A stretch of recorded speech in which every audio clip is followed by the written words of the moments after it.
In 2010, President Obama signed the Fair Sentencing Act, reducing unfair disparities in sentences imposed on people for offenses involving different forms of cocaine. But there are still too many people in federal prison who were sentenced under the old regime and who, as a result, will have to spend far more time in prison than they would if sentenced today for exactly the same crime. This is simply not right. Legislation pending in Congress would help address these types of cases. But in the meantime, President Obama took a sensible step towards addressing this situation by granting commutations last December to 8 men and women who had each served more than 15 years in prison for crack cocaine offenses.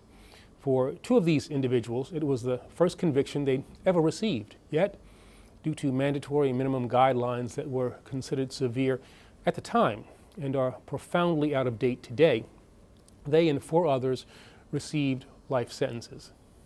Now, these stories illustrate the vital role that the clemency process can play in America's justice system. The White House has indicated it wants to consider additional clemency applications to restore a degree of justice, fairness, and proportionality for deserving individuals who do not pose a threat to public safety. The Justice Department is committed to recommending as many qualified applicants as possible for reduced sentences.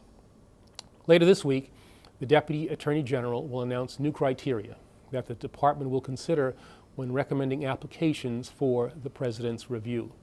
This new and improved approach will make the criteria for clemency recommendation more expansive. This will allow the Department of Justice and the President to consider requests from a larger field of eligible individuals. Once these reforms go into effect, we expect to receive thousands of additional applications for clemency. And we at the Department of Justice will meet this need by assigning potentially dozens of lawyers with backgrounds in both prosecution and defense to review applications and provide the rigorous scrutiny that all clemency applications require. As a society, we pay much too high a price whenever our system fails to deliver the just outcomes necessary to deter and punish crime, to keep us safe, and to ensure that those who have paid their debts have a chance to become productive citizens. Our expanded clemency application process will aid in this effort, and it will advance the aims of our innovative new Smart on Crime initiative to strengthen the criminal justice system, promote public safety, and deliver on the promise of equal justice under law.